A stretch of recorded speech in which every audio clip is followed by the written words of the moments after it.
अगर one nation one election के आने से चुनाव में होने वाले सरकार और तमाम पार्टियों के खर्चे कम होंगे, तो आखिर विपक्ष इसका विरोध क्यों कर रहा है?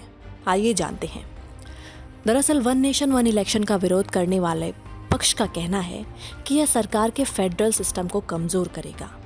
देश में केंद्र सरकार और अलग अलग राज्यों की सरकारें हैं, लेकिन कोई किसी से छोटा या किसी के अधीन नहीं है। संविधान ने दोनों सरकारों को अलग अलग जिम्मेदारियां दी हैं। अगर वन नेशन वन इलेक्शन लागू होता है तो राज्यों के चुनाव भी केंद्र के चुनाव के साथ होंगे। इससे अगर कभी किसी राज्य की विधानसभा बीच में भंग हो जाती है तो वहां नई सरकार को अपने 5 साल पूरे करने का समय नहीं मिलेगा, क्योंकि चुनाव हर बार केंद्र सरकार के 5 साल पूरे होने के हिसाब से होगा। इससे राज्य की जनता जिसने 5 साल के लिए अपनी सरकार चुनी है उसके अधिकारों का हनन होता है।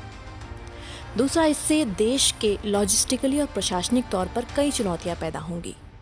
अगर आज की स्थिति देखें तो चुनाव आयोग किसी राज्य का चुनाव भी अकेले एक चरण में नहीं करा पाता है।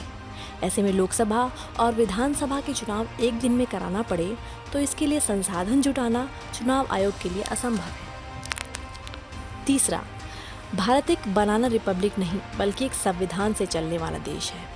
यह कानून लाने के लिए सरकार को संविधान के 83 और 172 समेत कई आर्टिकल्स में बदलाव करने पड़ेंगे, जिसमें से कई बदलाव करने के लिए राज्य सरकारों की मंजूरी भी लेनी होगी। ऐसे में जिन राज्य सरकारों का कार्यकाल पहले पूरा हो रहा होगा, क्या उसे बढ़ाया जाएगा, या जिनका कार्यकाल बाद में पूरा हो रहा होगा उनके साथ क्या किया जाएगा?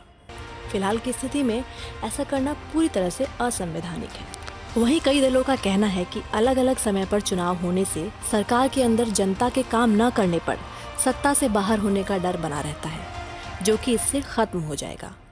भारत के इतिहास में इससे पहले चुनाव के कार्यकाल में बदलाव करने की कोशिश तत्कालिक प्रधानमंत्री इंदिरा गांधी ने की थी।